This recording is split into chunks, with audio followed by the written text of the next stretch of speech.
दिल्लीमध्ये दाट धुक्याचा परिणाम विमान वाहतुकीवरती होताना दिसतोय। मंगळवारी सकाळी दिल्लीच्या इंदिरा गांधी आंतरराष्ट्रीय विमानतळावर 100हून अधिक विमान उड्डाणं रद्द करण्यात आली।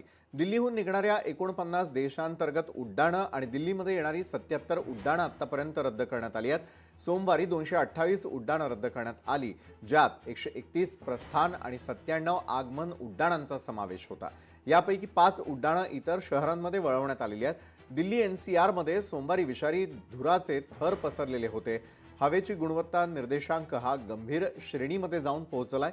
दिल्लीमधील 40 पैकी 27 निरीक्षण केंद्रांवर हवा ही अत्यंत गंभीर श्रेणीमध्ये नोंदवली गेली आहे। वजीरपूरमध्ये AQI हा 500 पर्यंत पोहोचलाय, जी कमाल मर्यादा आहे। दाट धुक्यामुळे दिल्लीच्या इंदिरा गांधी आंतरराष्ट्रीय विमानतळावरील विमान वाहतुकीवरती त्याचा थेट परिणाम जाणवून आलेला होता। सोमवारी दिल्ली विमानतळावरून अनेक एअरलाइन्सनं 228 विमानं रद्द केलेली आहेत आणि 5 विमानं इतर विमानतळांवर वळवण्यात आलेली आहेत। 250 विमानं उशिरानं धावलेली आहेत।